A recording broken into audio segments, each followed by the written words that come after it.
ceci pour toi-même. Je sais que c'est un effort, la semaine a été dense et que, waouh, je ressens la fatigue sur certains visages. On a juste 5 minutes ensemble. Acclame pour toi-même, frère. Waouh, tu es brave. Acclame pour ta vie, c'est fabuleux. Amen, c'est fantastique. Alors, acclame plus fort que ça pour toi-même. Alléluia. Waouh, gloire à Dieu. Amen.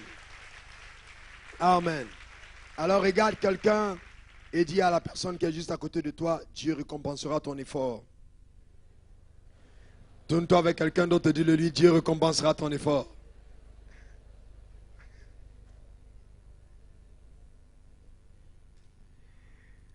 Amen. Nous prions. Seigneur, merci pour ta fidélité. Nous remettons, Seigneur, cette 4e leçon entre ta main. Nous voulons te rendre grâce pour ta puissance. Merci pour la révélation. Merci pour la sagesse. Merci pour la disponibilité des cœurs. Je veux te rendre grâce, Éternel, pour la manifestation de la vérité, Seigneur, dans nos vies. Que ton nom soit glorifié pour tes œuvres extraordinaires que tu as accomplies par la puissance de ta force, afin que ton nom soit célébré aujourd'hui et à jamais. Au nom puissant de Jésus, nous avons prié. Et que quelqu'un dise Amen. Amen. Donc je disais que nous allons regarder ensemble, puisque nous avons vu les dispensations, les différentes, qui existent dans la parole de Dieu. Tous les hommes qui ont connu une visitation extraordinaire de la part de l'Éternel, en termes de prospérité, quel a été le secret de chacun d'entre eux. Dans la dispensation de l'innocence, le premier homme richement béni par l'Éternel s'appelait Adam.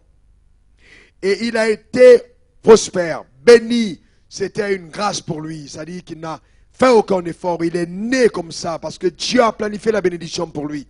Il a vécu dans l'abondance de Dieu jusqu'au jour où il a violé la limite qui lui avait été prescrite par Dieu. Dieu lui a dit: tu pourras manger les fruits des arbres, de tous les arbres du jardin, mais tu ne mangeras pas les fruits des arbres, la connaissance du bien et du mal. Car le jour où tu en mangeras, tu mourras.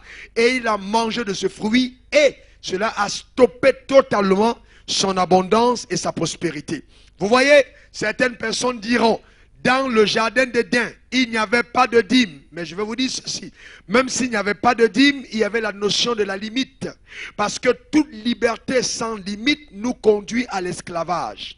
La vraie liberté commence quand nous avons découvert la limite de notre liberté.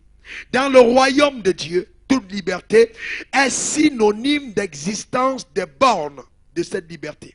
Il y a toujours des limites à notre liberté. Dans le jardin d'Éden, l'homme cultivait tous les arbres du jardin, mais il avait une limite.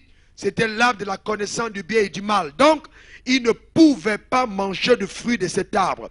Comme Dieu a interdit que tu manges le 10e de ton revenu. C'est là la limite, n'est-ce pas, du fruit de ton travail. L'homme, le premier Adam, avait une limite. C'était l'arbre de la connaissance du bien et du mal. Et le jour où il a mangé, il est mort, séparé d'avec Dieu. Il a perdu les privilèges qu'il avait à l'égard de l'Éternel. N'oublie jamais que chaque fois que tu vas violer ce principe fondamental que Dieu a établi pour toi, tu es en train toi-même d'hypothéquer la visitation de Dieu, d'hypothéquer l'abondance que Dieu t'a promis. Tu ne donnes pas la dîme parce que l'Église doit en avoir. Tu ne donnes pas la dîme parce que Dieu veut cet argent. Dieu ne fait pas de supermarché. Dieu ne roule pas en voiture. Dieu n'habite pas de maison. Donc l'argent que tu donnes, en fait, Dieu n'en a pas besoin. Il te demande de le donner parce qu'il sait que tu en auras besoin. C'est en donnant, tu le donnes pour toi-même. Pour que toi, tu sois béni. Pour que tu sois visité. Alors j'ai vu des gens qui disent: oh oui, oh ce pasteur, c'est moi qui le soutiens, c'est moi qui le fais ci. J'ai dit: stop, changez de langage. Vous ne me soutenez pas avec votre argent. Vous êtes en train vous-même de vous soutenir. Parce que je suis un instrument ambulant de bénédiction pour ta vie. En s'aimant dans ma vie, tu provoques quelque chose dans la tienne. Donc tu ne le donnes pas pour moi, tu le donnes d'abord pour toi. Est-ce que c'est bien compris? Dans le premier homme, Adam, n'est-ce pas, était prospère jusqu'au jour où il a violé. Maintenant, regardons dans la dispensation de la conscience. Adam a donné naissance à d'abord 2 fils. Le premier s'appelait Caïn, le second s'appelait Abel. Et la Bible nous dit dans Hébreux 11, verset 4, que c'est par la foi qu'Abel offrit à Dieu un sacrifice plus excellent que celui de Caïn. Et c'est par la foi qu'il parle, quoique mort. C'est par la foi qu'Abel offrit à Dieu un sacrifice plus excellent que celui de Caïn.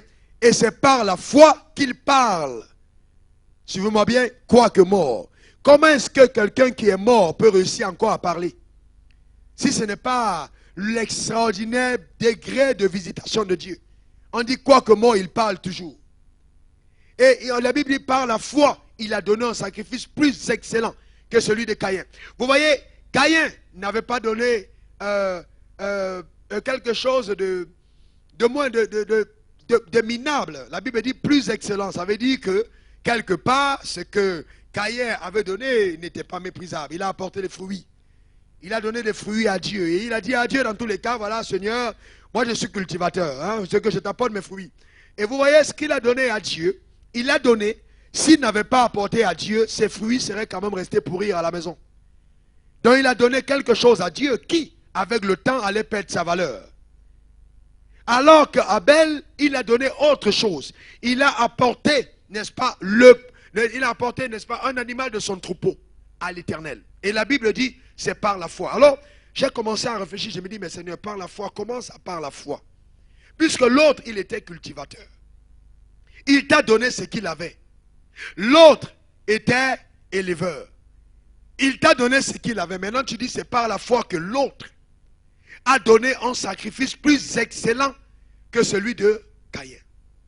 Vous savez, chaque fois que le mot foi est annoncé, ça veut dire qu'il y a eu une parole que Dieu a relâchée. Puisque la foi vient de ce qu'on entend.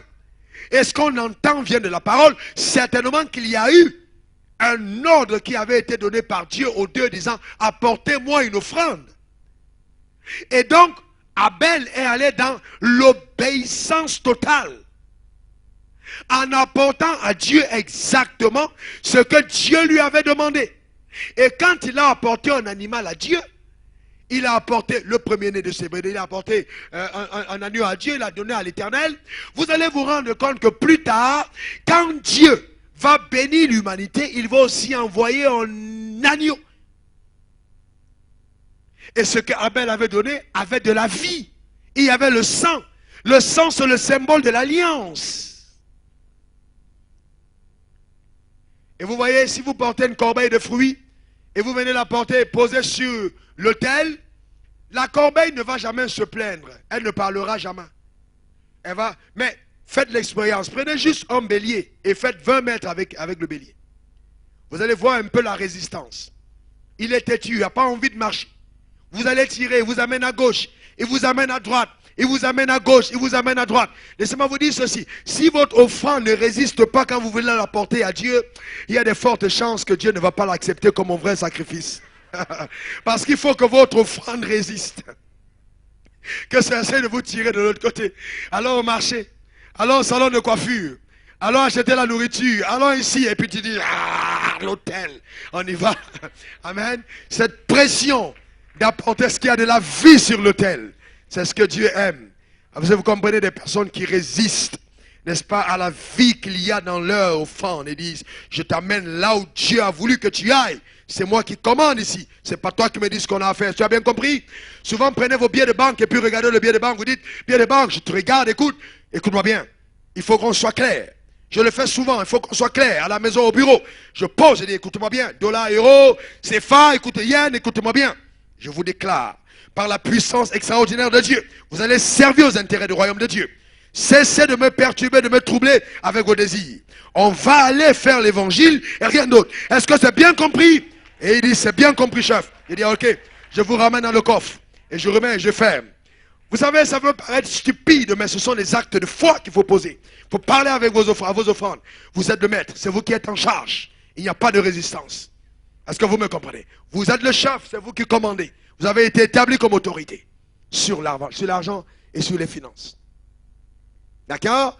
Donc, il faut comprendre qu'Abel a offert à Dieu un sacrifice plus excellent. Il était une question d'alliance, le sang. Nous sommes des alliés de Dieu. Nous donnons à Dieu parce qu'on a une alliance. Et c'est important d'honorer l'alliance qu'on a avec l'Éternel. Nous sommes des alliés. Alors nous tenons notre parole, n'est-ce pas, notre part d'engagement à l'égard de Dieu. Et dans Genèse 8, verset 20 à 22, dans le gouvernement humain, on prend l'exemple de Noé. Quel enseignement sur la vie de Noé. Quel enseignement Noé. Quel enseignement. Quel homme. Quelle obéissance. Quel homme de Dieu. Que Dieu nous donne le cœur de Noé.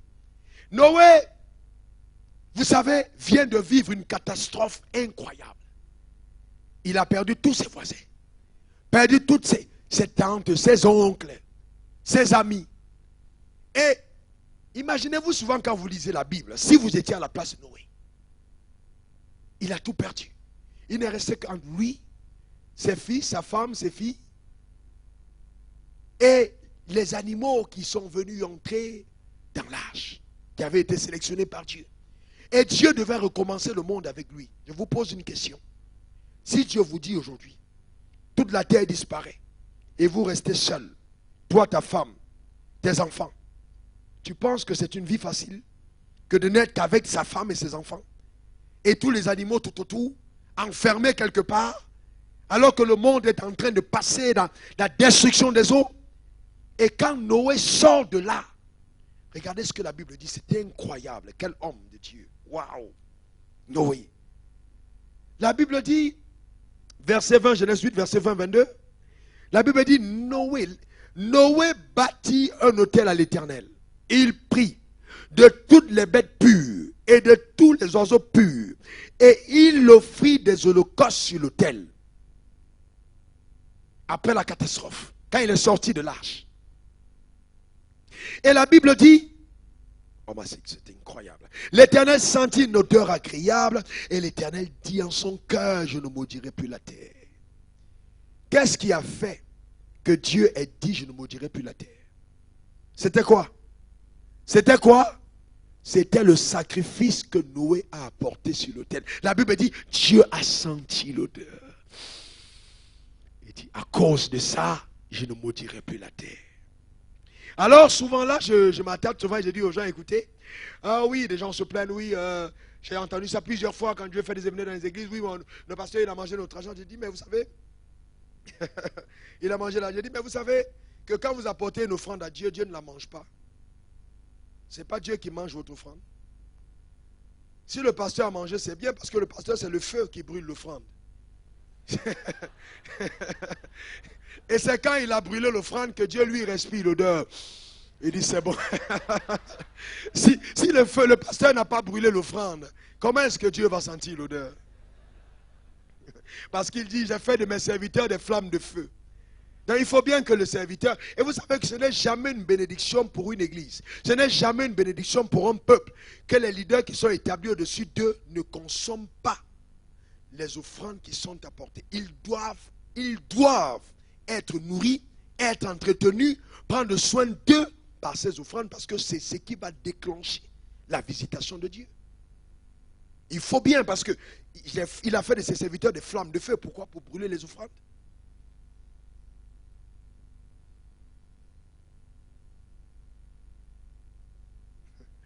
Et donc, vous comprenez que c'est important. Alors, dis à ton voisin, c'est important que le serviteur de Dieu mange mon offrande.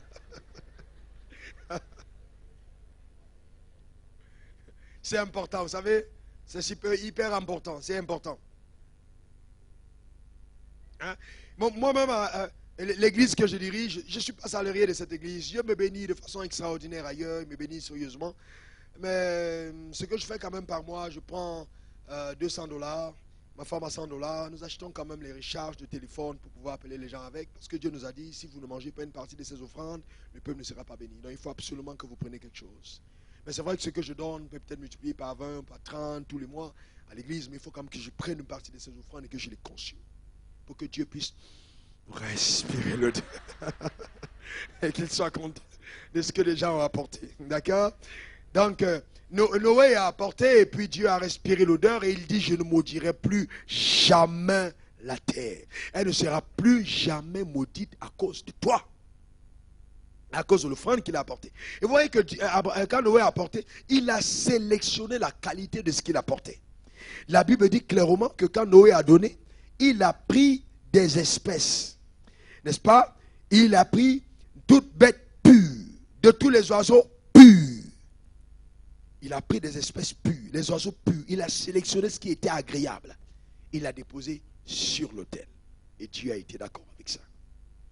Quand nous donnons des choses à Dieu, il faut sélectionner les choses agréables. Même souvent dans la gestion de vos billets, les billets d'argent que vous avez. Est-ce que vous savez que même le billet, même si le billet est de 100 $, de 20 $, je ne sais pas, quel que soit le surbillet que vous apportez, si vous apportez des billets, sélectionnez quand même les billets les plus propres.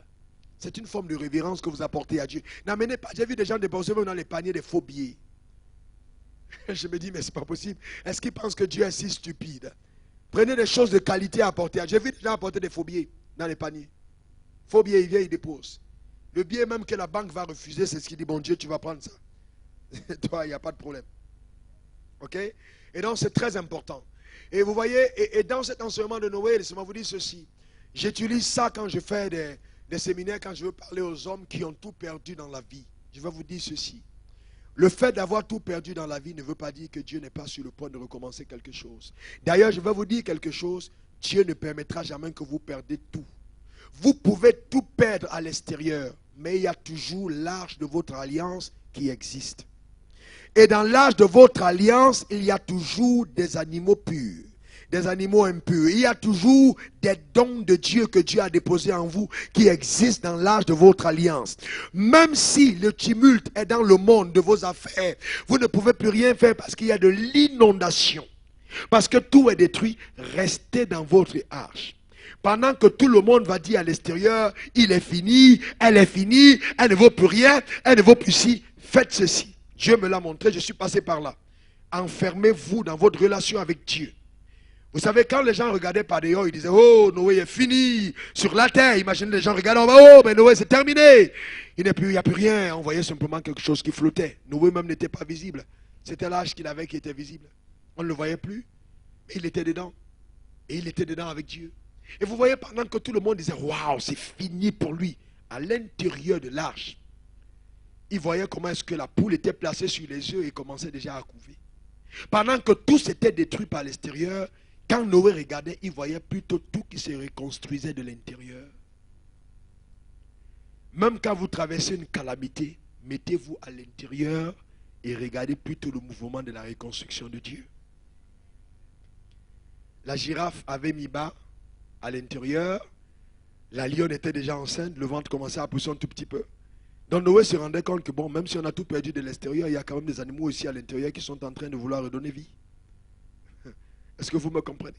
Parce que Dieu va toujours permettre que les mêmes dons qui ont provoqué tout ce que tu as perdu avant soient encore en toi.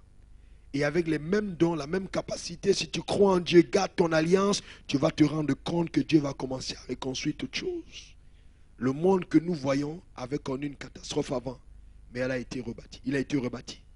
Dieu peut tout recommencer avec ceux qui croient en lui. Il y a toujours une possibilité d'aller de l'avant et de voir des choses plus grandes que ce qu'on a vu avant.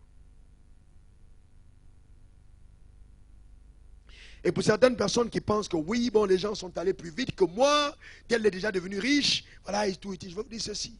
Quand Noé a placé l'arche, il a ordonné que les bêtes viennent. La première bête qui est entrée, c'était certainement quoi, le guépard, l'hyène, le lion, ils sont entrés. Mais vous savez que l'âge ne s'est pas fermé quand la tortue n'était pas encore arrivée. Le ciel était en train de compter. Et puis tout le monde était là, mais elle est où, elle est où? Tout le monde attendait. Vous savez, généralement, les gens qui arrivent avant les premiers ne sont pas toujours les gens qui sont les plus ovationnés. Quand Dame Tortue est arrivée la dernière, tout le monde était là pour regarder et pour voir, mais elle est où? Elle était à sa limite et à son rythme. Mais elle est quand même entrée. Ne regardez pas la vitesse des autres, allez à votre rythme. le rythme que vous avez dans votre alliance avec Dieu, mais vous allez atteindre le but que Dieu a fixé pour vous. Courez avec votre vitesse, courez avec votre potentiel. N'imitez pas les autres. D'accord? Ensuite, dans la dispensation de la promesse, on va parler d'Abraham, on peut passer dessus, n'est-ce pas, qui a apporté son fils unique à Dieu. Et Abraham aussi a eu le même problème avec son fils qui a demandé, Père, voici le bois, voici le feu. Mais où est donc l'agneau du sacrifice? Et Abraham a répondu, dit, tais-toi, Dieu lui-même pourvoira l'agneau du sacrifice. Donc, il faut avoir, quand vous avez un sacrifice que vous faites à Dieu, il faut vous assurer que votre sacrifice parle, qu'il parle. S'il n'est pas en train de parler, il y a de fortes chances que Dieu ne l'accepte plus. Dieu aime les sacrifices qui ont une voix, qui peuvent encore demander, mais voici le bois, voici le feu. Il faut qu'il y ait de la vie dans ton sacrifice, qu'il puisse te parler à toi-même et que tu puisses avoir la capacité de répondre à ton sacrifice. Et nous partons maintenant dans la dispensation de la loi. On va rapidement sur le cas de Salomon. 1 Roi 3, là on va lire. 1 Roi 3, 1 Roi 3, versets 3 à 4. 1 Roi 3, versets 3 à 4. Et on comprendra que Salomon n'est pas devenu riche par hasard. Il y a eu quelque chose d'incroyable qui s'est passé dans la vie de Salomon. Salomon a provoqué ce qui est arrivé. 1 Roi 3, versets 3 à 4. La Bible dit, Salomon aimait l'Éternel. Première chose, il aimait Dieu. 1 Roi 3, 3 à 4. La Bible dit, Salomon aimait l'Éternel et suivait les coutumes de David, son père. Seulement, c'était sur les hauts lieux qu'il offrait des sacrifices et des parfums. Le roi se rendit à Gabaon pour y sacrifier, car c'était le principal des hauts lieux. Salomon offrit 1000 holocaustes sur l'autel. Allons même jusqu'au verset 5, on va continuer. À Gabaon, l'Éternel apparut en songe à Salomon pendant la nuit et lui dit, demande ce que tu veux que je te donne. Vous voyez que juste il a offert des sacrifices à l'autel, à Gabaon, sur le haut lieu. Il est rentré chez lui la même nuit, il a eu un rêve. Dieu lui a apparu.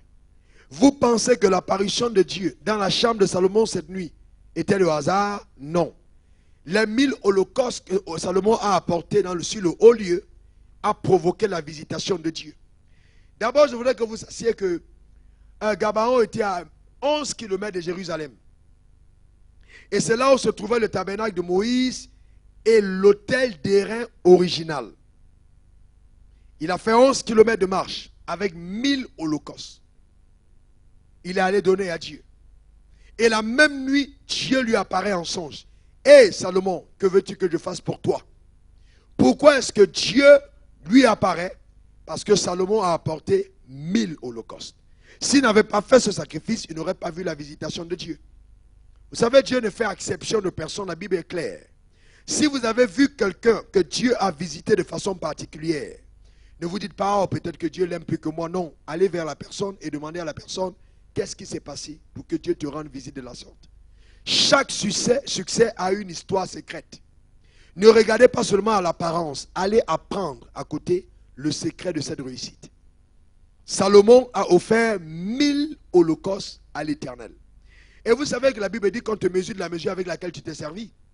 Donc, Dieu te mesure de la mesure avec laquelle tu t'es servi. Et quand Salomon a apporté 1000 holocaustes, Dieu a regardé les mesures qu'il avait. Il n'y avait aucune qui correspondait à cette mesure. Il dit, bon, je vais aller négocier avec Salomon. Parce que la mesure de ça c'était tellement grand qu'il dit, bon, il faut que j'aille en négociation. Il dit, Salomon, maintenant dis-moi, que veux-tu que je fasse pour toi? Salomon lui dit, donne-moi de la sagesse pour diriger le peuple. Il dit, c'est bien. J'aime ce que tu me demandes. Tu me demandes ni la mort de tes ennemis, ni l'argent, mais tu me demandes simplement la sagesse. C'est bien, je te donnerai cela. Il n'aura pas le droit autant sage que toi. Mais en plus de ça, je vais te bénir financièrement. Et quand nous regardons le règne de Salomon, il était insolemment riche. Il avait rendu la richesse tellement courante dans son règne que vraiment, c'est-à-dire il avait rendu l'argent aussi commun qu'on envoie les pierres. C'était un règne insolent. Et la reine de Séba a entendu parler de Salomon et elle est venue lui rendre visite. Et elle dit, Quand la Bible parle de ça, la Bible dit que quand elle est arrivée chez Salomon, elle a vu les degrés qui menaient à son palais, elle a vu les vêtements de de ses serviteurs, la Bible dit, son souffle était coupé. C'était tellement béni qu'elle elle était déjà reine. Mais le souffle a été coupé parce qu'elle avait vu. Et elle dit à Salomon, la sagesse que j'ai vue ici de mes propres yeux surpasse 2 fois plus ce que j'ai entendu. Ça veut dire qu'il avait été tellement béni que même sa renommée n'était plus capable de décrire comment il était béni, il était visité. La réalité était plus grande que ce que la renommée racontait. Et c'était dans l'ancienne alliance, dans l'Ancien Testament. Jésus n'était pas encore mort. À plus forte raison aujourd'hui. Je trouve très anormal que ce soit des gens qui ont le front scalpé pour avoir cherché en bas de la terre un prophète qui ne reviendra plus jamais. Tu es allé, depuis que tu es parti, ne te cherchant où es-tu? 5 fois par jour. Que ce soit eux qui détiennent les richesses et que nous qui invoquons celui qui est ressuscité. Il y a quelque chose qui n'est pas normal. Je ne sais pas si ça ne vous dérange pas, moi ça me dérange sérieusement. Ça me dérange sérieusement. Parce que les puits de pétrole qu'il y a de l'autre côté qui sont en train d'avoir, ce ne sont pas leurs puits. Ce sont mes puits. J'ai hérité cela par Abraham. Ce sont mes richesses. Si ça ne te dérange pas, moi ça me dérange. Il faut qu'on les récupère. Fais comme ça. Ah ouais. Faut récupérer, faut récupérer. Amen. Faut récupérer. Je saisis ces promesses. Je les saisis par la foi. Je récupère. Je récupère. Faut qu'on récupère. Amen. Faut récupérer. C'est à nous, n'est-ce pas? Ce sont nos richesses. Il faut récupérer cela. Et donc, Salomon a été visité par Dieu. Il a été énormément béni. Et dans la dispensation de la grâce, Dieu lui-même nous montre l'exemple. Dieu lui-même, le Créateur, nous a montré l'exemple. Il a donné son Fils. Il a sémé Jésus à la croix pour que la loi soit abolie et que la grâce s'accomplisse. Il a donné un Fils. Mais regardez dans la salle combien de fils il a. Il a un seul fils, il a donné. Regardez. Aujourd'hui, combien de fils il a sur toute la planète à partir d'un seul fils qu'il a sacrifié à la croix. Vous pouvez imaginer ce que c'est. Il nous a montré l'exemple. Il a sémé un seul. Mais combien de fils il est en train de récolter aujourd'hui sur la terre par lui-même le sacrifice qu'il a fait. Il nous a montré l'exemple. Et la Bible dit il a tant aimé qu'il a donné. Il a donné sacrificiellement. Il n'a mis rien en réserve. Et aujourd'hui, il est en train de branler les nations et les nations. Des réveils, des personnes sont gagnées tous les jours. Il ne fait que récolter de cet investissement qu'il a fait. Par un fils qu'il a donné à la croix. Est-ce que vous êtes avec moi? Donc nous devons apprendre des choses pareilles et comprendre que Dieu veut que chacun d'entre nous, nous atteignions cette dimension de bénédiction. Et je vais vous dire ceci. Suivez-moi bien. La bénédiction de Dieu est aveugle. Quand elle veut venir, elle est aveugle. Quand Abraham devait bénir son fils Isaac, il a demandé à Isaac, non, c'était Isaac. La Bible dit que les yeux d'Isaac étaient déjà appesantis et il ne voyait plus. Il appelle son fils, il dit maintenant mes jours sont à leur fin. Je vais te bénir, va me faire à manger. Trouve-moi un gibier. Mais la mère aimait son fils Jacob. Et elle dit à Jacob, j'ai entendu ton père parler à son fils en disant, va me chercher un gibier. Elle a tué un gibier qu'elle a pris du troupeau. Et elle a préparé, elle dit, apporte ça à ton père. Et vous allez vous rendre compte qu'il y a une supercherie qui va se passer. Il va porter les vêtements d'Ésaü. Il va mettre les poils sur son corps parce que Ésaü était poilu. Et il va venir vers son père. Il lui apporte à manger. Le père dit, mais tu es déjà revenu? Il dit oui. Et il mange. Il dit, mais c'est étrange. La voix que j'entends est la voix de Jacob. Mais quand je touche les mains sont les mains d'Ésaü. Et il mange le repas, il est aveugle. Et il relâche la bénédiction sur la vie de Jacob. Plus tard, quand Ésaü arrive. Il dit, papa, tiens à manger. Il dit, mais comment? Qui donc j'ai donc béni? Et il dit, il se rend compte qu'il a déjà béni Jacob. Mais il dit à son fils, alors que c'est lui qui avait envoyé, je ne peux plus rien faire. J'ai déjà béni ton frère. Je vais quand même dire une bénédiction sur toi. Mais je ne peux plus changer ce que j'ai décanté. Pourquoi? Je me suis rendu compte en étudiant scrupuleusement ce passage que beaucoup de païens sont entrés à l'église. Ont fait comme si, ils ont pris des principes de Dieu. Voilà, c'est mieux dit. Ils ont pris les principes de Dieu, ils les ont mis en pratique. Et Dieu les a bénis à la place de ceux qui devaient être bénis. Qui vous êtes, vous et moi. Est-ce que vous me comprenez? Ils ont agi sur les principes. Ils ont leur identité, leur voix. L'identité, c'est qui t'identifie. Jean-Baptiste a dit, je suis la voix de celui qui crie dans le désert. Leur identité n'avait pas changé. Mais leur manière d'agir, ils ont commencé à agir comme étaient supposés agir les enfants de Dieu. Et ils ont récupéré la bénédiction qui devait venir de Dieu.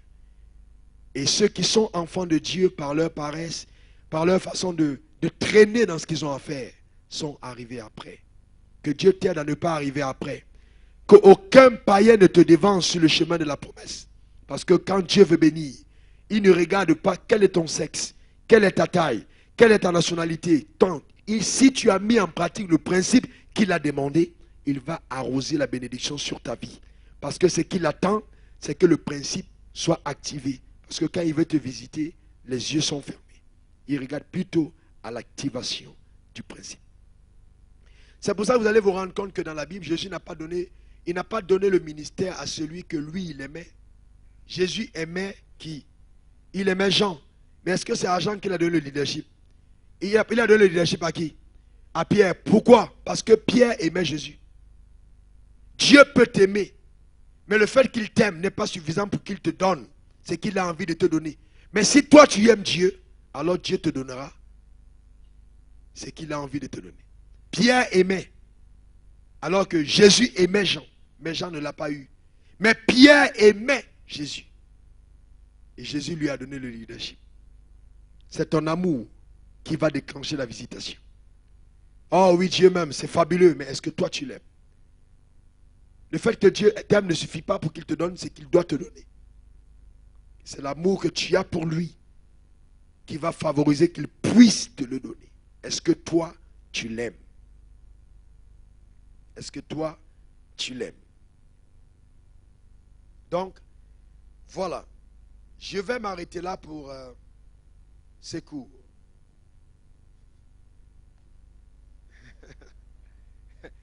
Vous semblez être... vous voulez que je continue?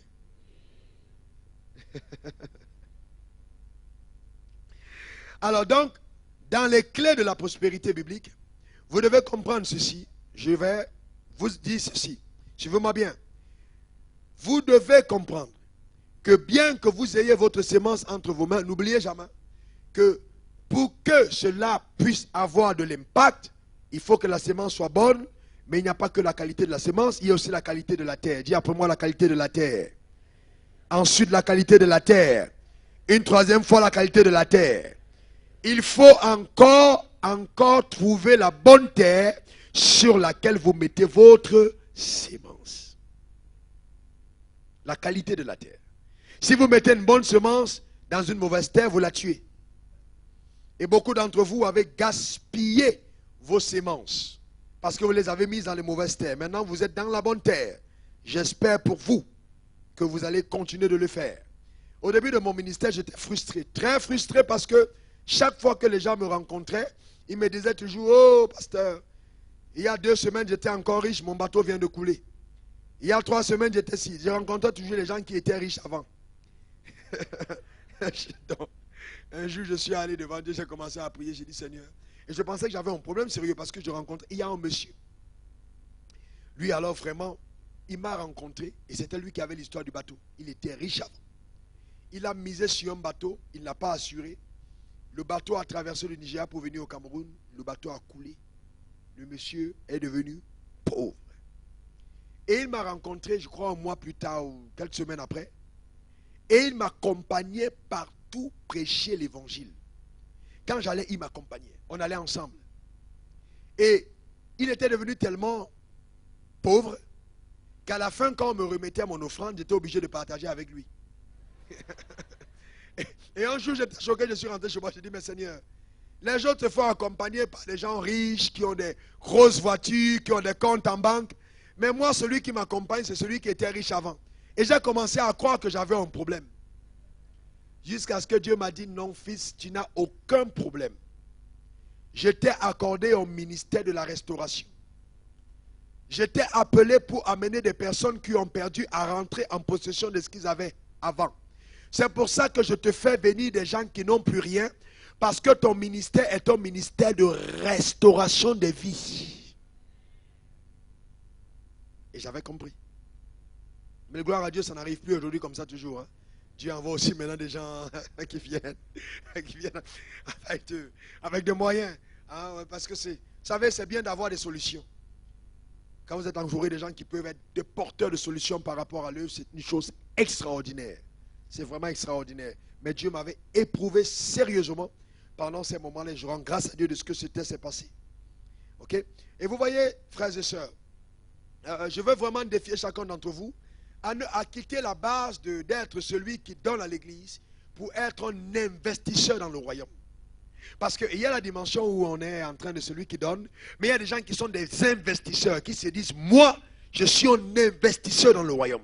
Donc je ne suis plus de ceux qui apportent juste une offrande, mais je suis un partenaire de la vision. Je suis quelqu'un qui est un investisseur. Donc vous êtes devenu un partenaire de Dieu dans l'avancement de son royaume. Donc vous allez au-delà de la simple dîme. Vous savez, l'église primitive n'était pas...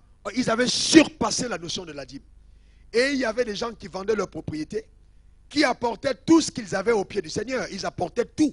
Ils déposaient au pied du Seigneur. C'était quoi? Des partenaires stratégiques pour la progression de l'évangile. Dieu, à cette fin de temps, est en train de susciter des partenaires stratégiques. Et je ne sais pas si tu veux faire partie de ces personnes. Alors, si tu veux faire partie de cette personne, il y a une onction ce soir. Tu vas juste lever ta main et tu vas le laisser en haut. Je vais compter jusqu'à 7. Si jusqu'à 7, ta main est toujours levée, alors Dieu va te considérer comme un partenaire stratégique par rapport à l'avancement du royaume. Un investisseur. Ça veut dire qu'à la fin de ce cours, 10% ne te concerne plus. Tu es un partenaire stratégique. Et tu peux sortir d'ici et Dieu te demande de vendre ta maison. Si tu te demande de vendre et apporter à l'église, fais-le. Écoute-moi bien, ça va faire rire certaines personnes. Mais un partenaire stratégique, Dieu va l'éprouver. Dieu peut te demander de poser un acte sacrificiel qui va sceller cet engagement. Je vais compter jusqu'à 7. 1, 2, 3, 4, 5, 6 et 7. C'est validé. À partir de cet instant, je déclare sur ta vie, en accord avec toi-même, que Dieu te compte parmi les partenaires stratégiques pour l'avancement du royaume. Stratégique. Alors, de façon légale, j'appelle par la puissance extraordinaire de Dieu la visitation de cette onction de prospérité sur ta vie, afin que Dieu puisse te confier davantage de richesses, que la puissance de l'Éternel accompagne tes actions et que tu sois distingué dans ta génération. Là où les gens donnent 1000, tu donneras 10 000, 20 000, 30 000. Là où les gens donnent 30 000, tu donneras 1 million. Dieu te donnera la capacité de donner au-delà de ce qu'on a pu imaginer. Parce que tu es un partenaire stratégique pour l'avancement du royaume de Dieu dans cette mission El Shaddai au nom puissant de Jésus. Vous qui me regardez maintenant à la télévision, je déclare sur ta vie, là où tu es, dans l'église locale où Dieu t'a placé, dans ta cité, dans ta ville, je déclare sur ta vie au nom puissant de Jésus que cela s'accomplit dans ta vie. Tu es ton partenaire stratégique. Et tu peux commencer à supporter ce support sur lequel tu as entendu ce message, à s'aimer pour que l'évangile continue d'avancer. Parce que Dieu regarde à toi comme un partenaire stratégique pour l'avancement de son œuvre. Maintenant, laissez-moi vous dire ceci. Quand vous êtes un partenaire stratégique, faites très attention. Ananias et Saphiras étaient des partenaires stratégiques. Ils ont vendu leur propriété et ils sont arrivés devant Pierre en disant, ils ont gardé une partie. Et ils ont donné une partie. Et ils ont dit, voici l'argent de notre maison. Et à cause de ça, ils sont morts. Pourquoi? Parce qu'ils ont menti au Saint-Esprit. Vous voyez, des partenaires stratégiques suscités par Dieu doivent être sensibles à l'esprit. Aller dans la totalité de l'obéissance. Il faut être des personnes franches. Pas de manipulation, pas d'intimidation. Franche. N'opérez pas avec l'esprit de Jézabel, qui est une révolte à l'autorité. Vous savez que même les offrandes que certaines personnes apportent à l'église, souvent sont manipulées par Jézabel. Qu'est-ce que c'est l'esprit de Jézabel? L'esprit de la révolte à l'autorité. Qui est l'autorité sur ta vie? C'est ton pasteur. Mais quelle est l'autorité légale que Dieu a laissée sur la terre? C'est le Saint-Esprit. Au travers de la parole, le Saint-Esprit. Si le Saint-Esprit te demande de poser un acte, et que toi tu poses un autre acte, c'est une révolte à l'autorité. Et donc l'esprit que tu apportes, au lieu d'être un esprit agréable à Dieu, et l'offrande que tu apportes, au lieu d'être une offrande à Dieu, agréable, devient une offrande de Jézabel. J'ai vu plusieurs personnes venir, oh oui, je donne 10 millions, je donne 1 million, je donne 500 000. Mais ils le donnent parce qu'ils veulent se faire voir. Ils ne le donnent pas parce qu'ils veulent faire avancer l'évangile. Chaque fois que votre motivation est biaisée, vous tuez la capacité de Dieu, vous la détruisez de pouvoir vous récompenser. On ne le fait pas des choses parce qu'on a envie de montrer aux autres qu'on est capable de le faire. On le fait parce qu'on a été obéissant au Saint-Esprit et qu'on aime Dieu en tant que partenaire stratégique pour l'avancement de l'œuvre de Dieu. Est-ce que vous me comprenez? Des partenaires stratégiques de Dieu pour l'avancement de ce royaume. Écoute-moi bien, que Dieu te bénisse.